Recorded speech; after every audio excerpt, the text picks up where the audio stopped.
Hello bachon, let's read the question. The question says, consider the following statements. Number 1, the partial pressure of oxygen in deoxygenated blood is 40 mmHg.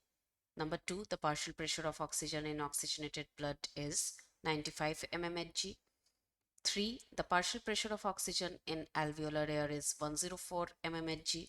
And 4, the partial pressure of CO2 in the atmospheric air is 40 mmHg.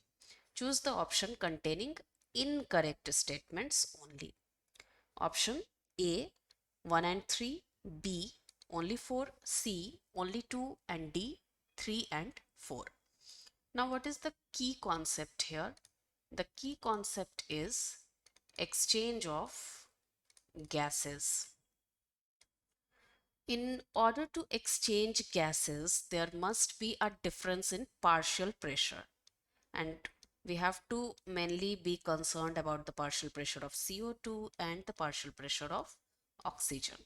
Now coming to the partial pressure of oxygen first. The partial pressure of oxygen in case of deoxygenated blood is 40 mmHg.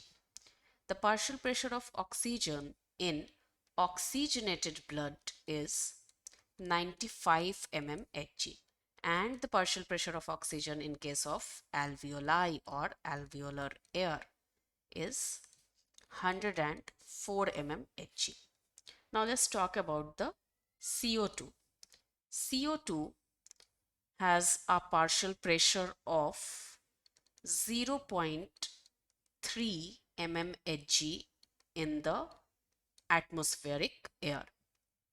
It has a partial pressure of about 45 mmHg in case of deoxygenated blood, and in the alveoli the partial pressure of CO2 is 40 mmHg.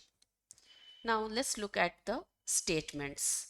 Statement 1 says partial pressure of oxygen in deoxygenated blood is 40 mmHg. This is correct.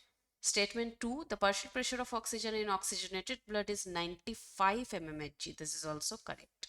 3, the partial pressure of oxygen in alveolar air is 104 mmHg. This is also correct.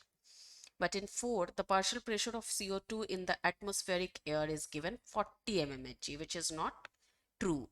In atmospheric air, the partial pressure of CO2 is 0.3 mmHg, and it is 40 in case of alveoli. And in case of deoxygenated blood, it is much greater, that is 45 millimeter Hg.